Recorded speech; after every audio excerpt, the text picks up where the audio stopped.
Hey everyone, welcome to my YouTube channel. Exception handling के पिछले video में हमने इसके थ्योरी पार्ट को कंप्लीट किया है, लेकिन इस वीडियो में हम इसे प्रैक्टिकल वे में देखेंगे कैसे एक्सेप्शन हैंडलिंग को हम लोग अपने जावा प्रोग्राम में यूज कर सकते हैं और इसे कैसे इम्प्लीमेंट करें जिससे हम अपने एक्सेप्शंस को अपने कोड में प्रॉब्लम क्रिएट होने ना दे। अगर आपने थ्योरी पार्ट नहीं देखी है तो चैनल पे जाकर एक्सेप्शन हैंडलिंग की फर्स्ट वीडियो देखकर आए, उसमें मैंने सारे कॉन्सेप्ट्स बताए। उसके बाद ये टॉपिक आपको क्लियरली समझ में आएगा। तो ये है मेरी जावा फाइल। इसमें हम लोग क्या कर रहे हैं, एक एक्सेप्शन एग्जाम्पल नाम की मेरी क्लास है जो कि फाइल नेम भी है। उसके बाद हमारे पास मेन मेथड है। यहाँ पे हम क्या करते हैं, एक ब्लॉक ऑफ कोड यहाँ पे लिखते हैं और देखते हैं एक्सेप्शन कैसे आता है। मैंने क्या किया, x इक्वल टू 10/10 कर दिया, सॉरी 10/0। तो मुझे पता है अगर मैंने यहाँ पे 10/0 किया है तो मेरे पास अरिथमेटिक एक्सेप्शन आ जाएगा। ओके, अरिथमेटिक एक्सेप्शन ये एक्सपेक्ट कर रहे हैं हम लोग। तो मैं क्या करता हूँ, system dot out dot print L N, यहाँ पे मैं प्रिंट करवाता हूँ इस एक्स को। ओके, ये एक्स मेरा प्रिंट हो गया। मैं इसे सेव करता हूँ और रन करता हूँ। तो यहाँ पे हम लोग देख सकते हैं हमारे पास एक्सेप्शन आ गया है, जिसमें क्या बोला गया है कि exception in thread main. Main method में हमारा एक एक्सेप्शन है। एक्सेप्शन कौन सा है, जावा लैंग अरिथमेटिक एक्सेप्शन। अब क्या है ना, अरिथमेटिक एक्सेप्शन के अंदर बहुत सारे एक्सेप्शन हो सकते हैं। ये तो सिर्फ डिवाइड बाय जीरो किया है तो वो आया है हमारे पास। तो यहाँ पर एक मैसेज भी आता है फ्रॉम कंपाइलर। मैसेज में क्या बोला गया है, डिवाइड बाय जीरो है। ये एक मैसेज प्रिंट हुआ है जिससे हम लोग समझ पाए कि अरिथमेटिक एक्सेप्शन में क्या हमारे पास आया। ओके, ये मैसेज है। और उसके बाद हमारी कुछ फाइल्स नेम वगैरह ये सब लाइन नंबर 8 में बोला गया है। ठीक है, तो ये हमने देख लिया है। तो ये एक्सेप्शन आ गया। अब इस एक्सेप्शन को हैंडल कैसे करेंगे, तो हैंडल करने के लिए हम लोग क्या करते हैं ना, ट्राई एंड कैच ब्लॉक का यूज करते हैं। मैं लिखता हूं यहाँ पे ट्राई, और ट्राई ब्लॉक के अंदर मैं क्या करता हूँ, इसे लिख देता हूँ Ctrl+X।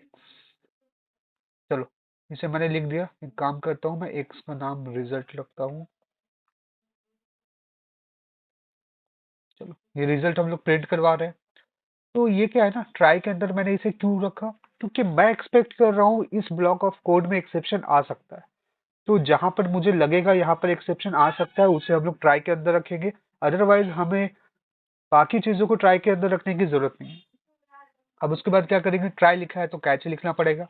कैच लिखा, अब कैच के अंदर हम लोग क्या करेंगे, ये लिखेंगे जो ट्राई के अंदर हम लोग एक्सपेक्ट कर रहे हैं। तो मैंने वहां एक्सपेक्ट किया कि अरिथमेटिक एक्सेप्शन आने वाला है। ठीक है, तो अरिथमेटिक एक्सेप्शन ई। ई क्यों दिया मैंने, ई का मतलब हो गया ये इस एक्सेप्शन का एक मैंने निक नेम रख दिया है, वो है ई। क्योंकि बाद में मुझे यूज करना हो तो वो मैं यूज कर सकता हूँ। और यहाँ पर मैं ये बोलता हूँ कि अगर मेरे पास अरिथमेटिक एक्सेप्शन आया तो मैं क्या करूंगा, तो मैं मान लो यहाँ प्रिंट करवा देता हूँ। क्या प्रिंट करवाऊंगा, मैं लिखूंगा अरिथमेटिक एक्सेप्शन फाउंड। ओके, ये मैंने प्रिंट करवा दिया। चलो इसे रन करते हैं। रन किया तो देख सकते हैं इस बार हमारे पास एक्सेप्शन नहीं आया। कोड हमारे पास सेम है बिल्कुल। ठीक है, जो हमने पहले रन किया था वहां पे हमारे पास यहाँ पे एक एक्सेप्शन आ रहा था रेड रेड लाइन में। लेकिन यहाँ पर क्या हो रहा है ना, एक्सेप्शन की जगह पे हमारे पास अरिथमेटिक एक्सेप्शन लिखा हुआ आ रहा है। जो भी कस्टमाइज मैसेज मैंने यहाँ पे लिखा है ये हमारा प्रिंट हो रहा है। तो दोनों में डिफरेंस क्या है, डिफरेंस क्या है कि वहां पर हमारा जो कोड था, यानी मैंने कोई भी एप्लीकेशन कुछ भी बनाया तो वो वहां पर क्रैश कर जा रहा है, वहां पर एक एरर आ रही है। बट यहाँ पर क्या हो रहा है, उस एरर को हमने हैंडल करके हमने वहां पे क्रैश नहीं होने दिया, हमने एक रोक दिया अपने कोड को। यानी कि इस ट्राई कैच के बाद के जो भी ऑपरेशंस होंगे, जो भी मैं कोड लिखूंगा, फॉर एग्जाम्पल मैंने यहाँ पर लिख दिया है system dot out print L, और इसके अंदर मैं क्या 1500 प्रिंट करवा दे रहा हूँ। ठीक है, मैं इसे फिर से रन करता हूँ। तो रन होने के बाद क्या होता है, देखो 1500 यहाँ पे प्रिंट हो गया है। क्यों, क्योंकि मेरा एक्सेप्शन तो आया ही आया है। एक्सेप्शन मैंने हैंडल किया है, हैंडल करने के बाद उसे प्रिंट करवाया, और प्रिंट करने के बाद उसके आगे के जो भी कोड्स है वो मेरे चल रहे हैं। राइट, इस तरीके से किया। अब क्या है ना, मैं चाहता हूँ फाइनली ब्लॉक कैसे यूज करते हैं। तो फाइनली लिखा मैंने, फाइनली के अंदर में मैं लिख देता हूँ कि exception is handled carefully. Okay, चलो मान लो मैंने हैंडल कर दिया, कुछ भी लिख दूं मैं। ये फाइनली क्यों लिखते हैं, ताकि ट्राई कैच के बाद हम अगर कुछ प्रिंट करवाना चाह रहे हैं वो यहाँ पे प्रिंट हो जाएगा। रन करते हैं। मेरे पास क्या आ गया, पहले तो आया अरिथमेटिक एक्सेप्शन फाउंड, उसके बाद एक मैसेज आया। मैसेज क्या है कि exception is handle carefully. Okay, उसके बाद मैंने आगे के जो भी कोड्स यहाँ पे लिखूं, आगे मैं जो भी ऑपरेशन यूज करना चाहूँ वो मेरे एक्सेप्शन हैंडलिंग के बाद में वर्क करेंगे। लेकिन अगर इस एक्सेप्शन को हम लोग हैंडल नहीं करते तो वहां पर क्या होता, आगे के कोड्स रुक जाते, हमारी एप्लीकेशन बीच में ही स्टक हो जाती। तो ये यूज था ट्राई एंड कैच ब्लॉक का, जिसके थ्रू हम लोग एक्सेप्शन को हैंडल करते हैं। अब यहाँ पर भी कुछ और चीजें हैं जो हम लोग देखते हैं। फर्स्ट ऑफ ऑल, इस ई का क्या मतलब है, ठीक है। तो ई का मतलब ये है कि हमारा जो भी अरिथमेटिक एक्सेप्शन है, इसे मैंने ई नाम दे दिया है। ओके, हम लोग कैसे इसे हैंडल करते हैं, यहाँ पर क्या कर रहा हूँ, मैं एक कस्टमाइज मैसेज प्रिंट करवा रहा हूँ। बट मैं चाहता हूँ एक कस्टमाइज मैसेज प्रिंट ना हो, मैं वही मैसेज प्रिंट करवाऊंगा जो कंपाइलर मुझे सेंड करा। तो मैं बोलता हूँ ई डॉट गेट मैसेज। इसका मतलब ई का मतलब क्या हो गया, अरिथमेटिक एक्सेप्शन। ये जो एक्सेप्शन जो भी मैसेज दे रहा है कंपाइलर, हमारे इस एक्सेप्शन के लिए जो भी मैसेज प्रोवाइड कर रहा है उसे आप क्या करो, प्रिंट कर दो। तो गेट मैसेज मैंने कर दिया। मैं इसे रन करता हूँ। रन में देखो क्या आ गया, डिवाइड बाय जीरो। हमने देखा था जो फर्स्ट में हमारा एक्सेप्शन आ रहा था तो कंपाइलर यही मैसेज मुझे प्रिंट करके दे रहा था। तो हमने क्या किया, कस्टमाइज मैसेज की जगह हमने वही मैसेज प्रिंट किया जो हमारा कंपाइलर मुझे सेंड कर रहा है। तो उसके लिए मैंने यहाँ पे ई का यूज किया। अब ई का यूज इसलिए किया है क्योंकि इतने बड़े बड़े जो वर्ड्स है ये लिखने की जगह हम लोग ई लिख देंगे तो शॉर्ट होगा हमारे लिए, ठीक है। चलो ये कर लिया। उसके बाद फाइनली ब्लॉक हमारा यूज हो रहा है। तो इस तरीके से ट्राई एंड कैच और फाइनली ब्लॉक का यूज करते हैं। अब इसकी जगह क्या हो सकता है कि मल्टीपल ट्राई कैच ब्लॉक का यूज करना पड़े। तो मैं यहाँ पर एक और कैच लिख देता हूँ, ठीक है। इस कैच में क्या करता हूँ मैं, इसमें मैं यहाँ पे क्या करता हूँ, यहाँ पे प्रिंट करवा देता हूँ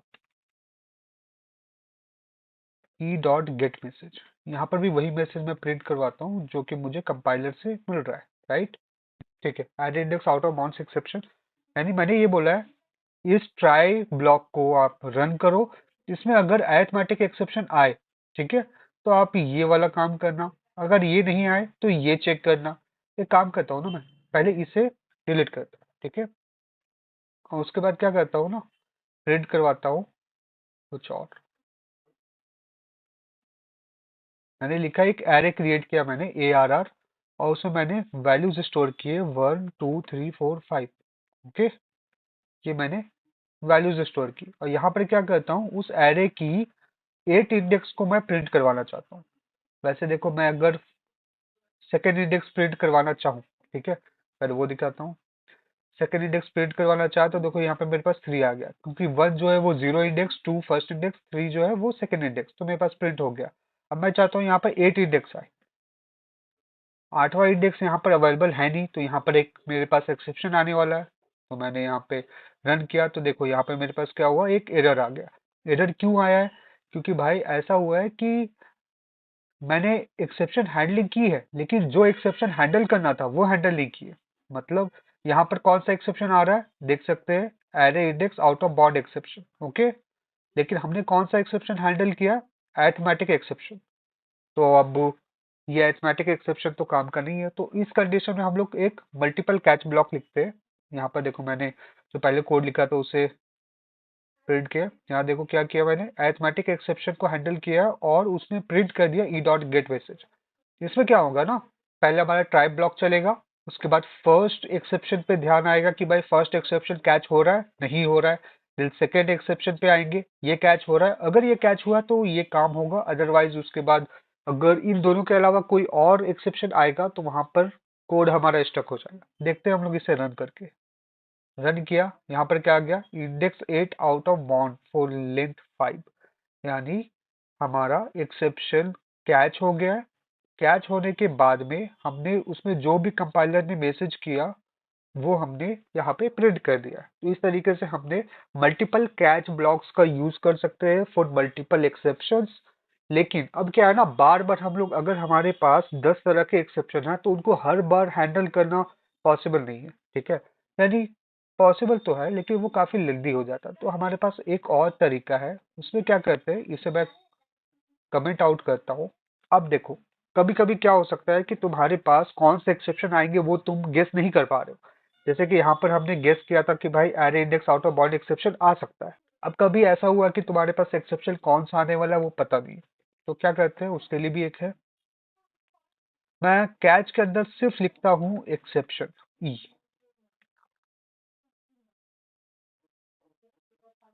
तो यहाँ पर क्या हो रहा है, मैंने बोला है ट्राई के अंदर एक्सेप्शन आया, कौन सा एक्सेप्शन आएगा वो मुझे पता नहीं, मैंने यहाँ पे सिर्फ एक्सेप्शन लिख दिया। तो मैंने ट्राई के अंदर जो भी एक्सेप्शन आ रहा है वो कैच के अंदर मैंने सिर्फ एक्सेप्शन लिखा है, कौन सा एक्सेप्शन है ये मुझे पता नहीं, लेकिन जो भी एक्सेप्शन होगा वो तुम कैच कर लेना और ये प्रिंट कर देना। इसे भी रन करते हैं। देखो यहाँ पर क्या हुआ, एक्सेप्शन फाउंड आ गया, यानी कि हमने पर्टिकुलर एक्सेप्शन का नाम नहीं लिखा था, लेकिन कुछ भी एक्सेप्शन आए वो यहाँ पर कैच हो जाएगा, राइट। तो हमारे पास यहाँ पे एक क्वेश्चन आता है, ये आता है कि भाई जब हमारे पास कोई भी एक्सेप्शन कैच करने की पावर है, तो हम लोग बार बार मल्टीपल कैच ब्लॉक्स क्यों लिखे, हम लोग क्यों लिखे बार बार कि अरिथमेटिक भी कैच करना, वो ना हो तो array index out of bound या फिर नल पॉइंट। तो इस तरह के बार बार लिखने से बेटर है मैं एक्सेप्शन एक ही बार में लिख दूंगा, ये हम लोग कैच कर लेंगे, ये ज्यादा बेटर है। देखा जाए तो ये ज्यादा सिक्योर है, मीन्स अगर हमने कभी गेस नहीं कर पाए तो वहां पर तो हमारा एप्लीकेशन रुक जाएगा, तो उसकी जगह पे हम लोग एक्सेप्शन ही लिखते हैं। तो इसका एक बेनिफिट है, सिक्योरिटी प्रोवाइड करता है कि हमें 10 तरह के एक्सेप्शन लिख रहे हैं हम लोग, एक भूल गए तब हमारी प्रोजेक्ट या फिर हमारा जो भी एप्लीकेशन है वो स्टक हो जाएगा। तो उसकी जगह ये ओवरऑल प्रोटेक्शन हमें प्रोवाइड करेगा।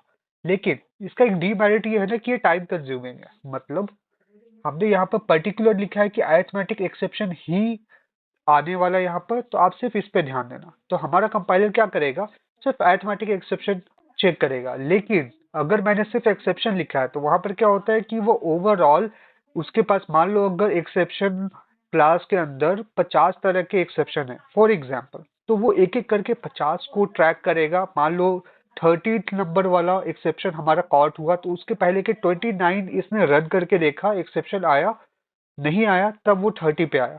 तो ये टाइम कंज्यूमिंग है, बट हमने अगर पर्टिकुलर एक्सेप्शन को मेंशन कर दिया तो वो हमारा टाइम सेव करेगा। तो जब हमें फास्ट प्रोसेस चाहिए तो हमें ये ट्राई करना चाहिए कि हमें पर्टिकुलर उस एक्सेप्शन का नाम यहाँ पे लिख देना है। ओके, आई होप ये डिफरेंस क्लियर है।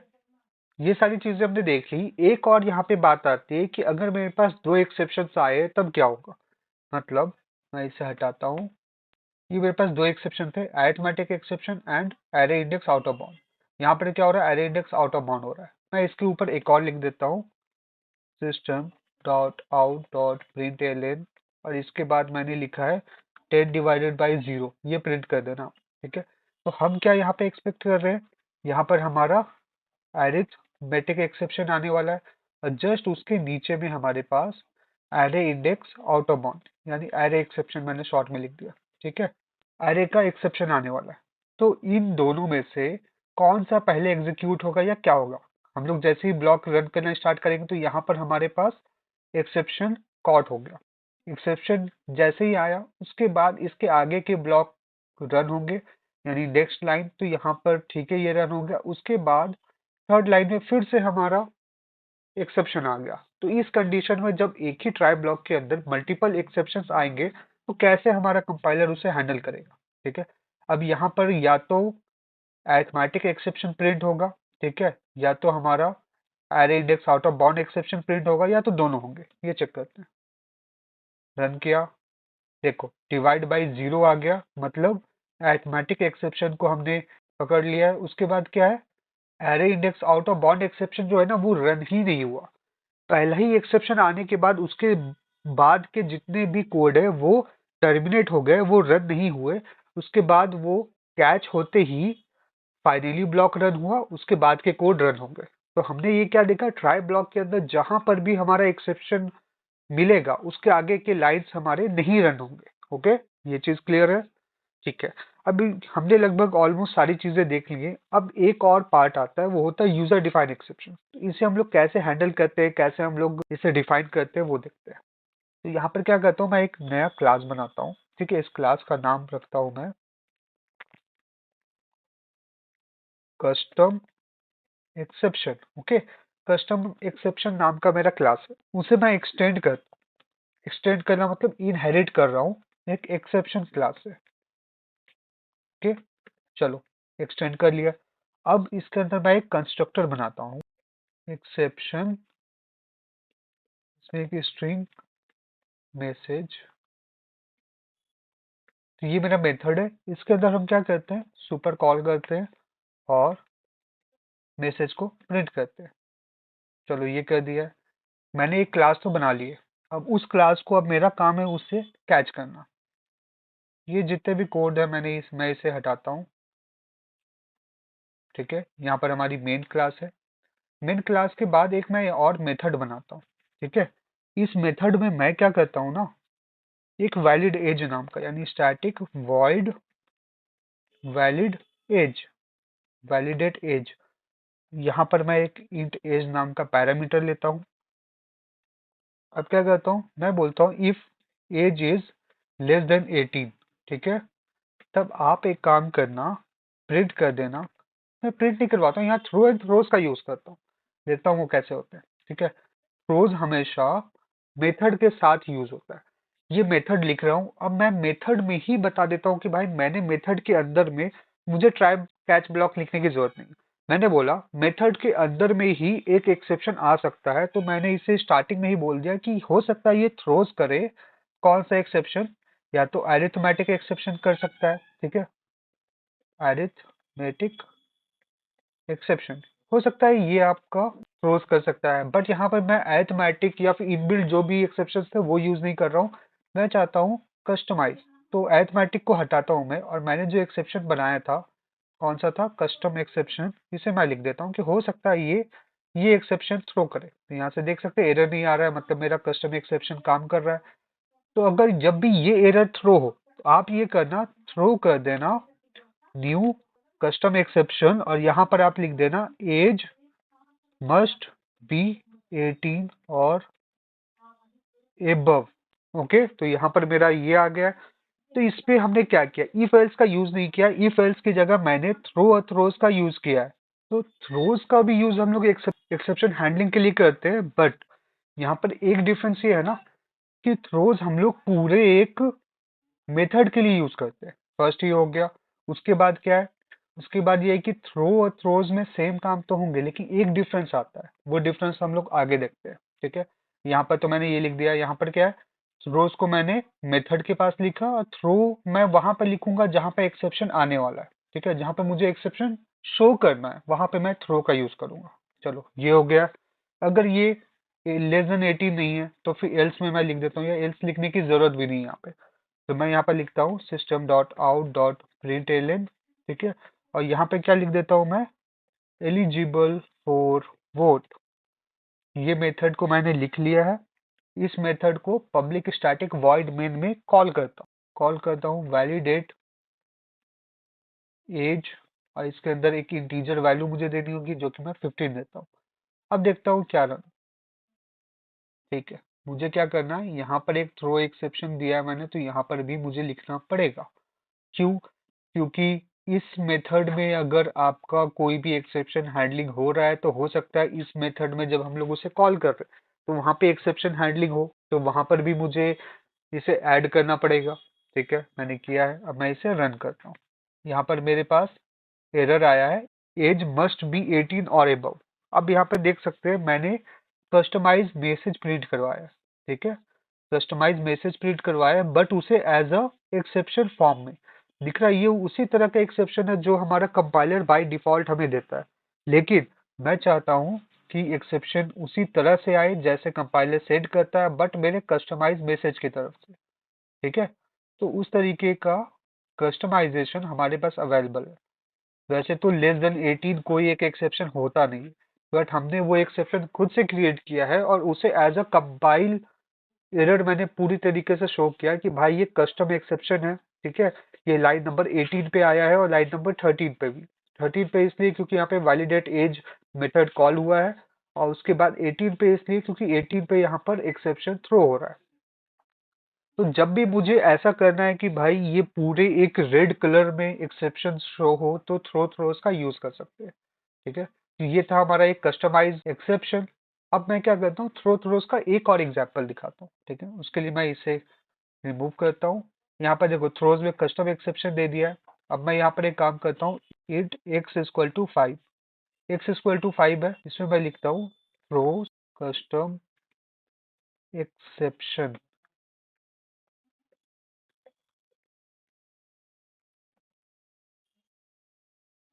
चलो, जब भी 5 आए उसके बाद आप एक एक्सेप्शन थ्रो कर देना। वैसे तो 5 आना कोई एक्सेप्शन है नहीं, ठीक है, लेकिन मैंने इसे रन किया, एक्सेप्शन आ गया। भाई क्या कर रहा है, मतलब क्या, ये कोई एक्सेप्शन हो ना हो, मैं अपने एप्लीकेशन में अपना मनचाहा कुछ भी प्रिंट कर सकता हूँ, वो भी एक एक्सेप्शन की फॉर्म में। मैंने यहाँ पर साफ साफ यहाँ बताया जा रहा है कि कस्टम एक्सेप्शन नाम का एक्सेप्शन होगा। उसके अलावा वो लाइन नंबर 14 पे है, यानी लाइन नंबर 14 पे है। वैसे तो यहाँ पर कुछ भी अपना गलत नहीं हुआ है, ठीक है, ये मैं ट्राई ब्लॉक के साथ भी कर सकता था, लेकिन ट्राई ब्लॉक में क्या होता है ना, वो रेड कलर से नहीं आता है, इतने डिटेल में नहीं आता, वो बस एक मैसेज प्रिंट करेगा। लेकिन मेरा यहाँ पर मैसेज तो प्रिंट कर ही रहा है, मैसेज के साथ साथ पूरा रेड रेड कलर में आ रहा है, उसके अलावा और ज्यादा डिटेल आ रही है मुझे। तो ये डिफरेंस है if else and throw throws के बीच में, कि कैसे और कब दोनों को यूज करना है। दोनों को कंबाइन यूज भी कर सकते हैं। कंबाइन यूज करके एक बार दिखाता हूँ। यहाँ पर क्या है, यहाँ पर मेरा एरर आ रहा था, एरर में क्या बोला गया था, यहाँ पर भी थ्रोज का यूज करना है, तो थ्रोज यहाँ पे इम्प्लीमेंट करो। तो मैं नहीं चाहता यहाँ पे थ्रोज इम्प्लीमेंट करना, ठीक है, मेन क्लास में मेरा थ्रो नहीं आएगा। तो उसके लिए मैं क्या करता हूँ, लेकिन ये तो बोल रहा भाई आपने एक्सेप्शन दिया है वैलिडेट एज मेथड में, और उसी एक्सेप्शन को आपने यहाँ पर मैनेज किया, तो यूज किया है, तो आपको उसमें अगर एक्सेप्शन आ सकता है तो यहाँ पर भी आएगा, तो आप यहाँ पर भी मेंशन करो। मैं यहाँ पर थ्रोज का यूज नहीं कर रहा हूँ, इसे मैं ट्राई कैच ब्लॉक का यूज करके दिखाता हूँ। मैंने यहाँ लिखा है ट्राई करो आप इसे, यानी वैलिडेट एज को।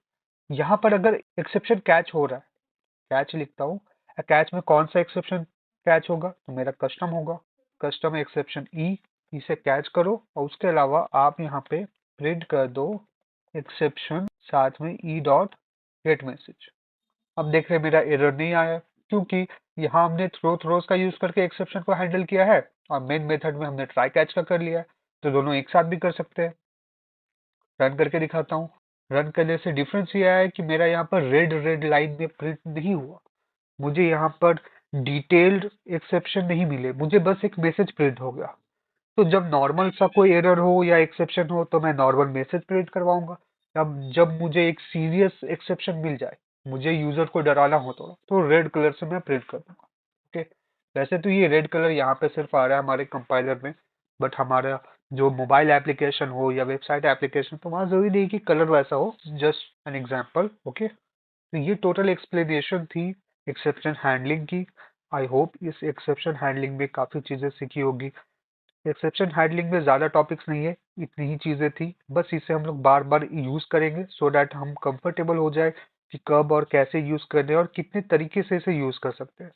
क्योंकि यहाँ पे try catch finally throws 5 keywords main है, इनको ही हमें बार बार यूज़ करना है, लेकिन अलग अलग कॉम्बिनेशन इसके कैसे बन सकते हैं और कैसे ये हमारे कोड को ज़्यादा ऑप्टिमाइज कर सकता है, ये हम पे डिपेंड करता है। तो अगर इस वीडियो में कुछ नया सीखा हो तो do subscribe and like my video, and till then, happy learning.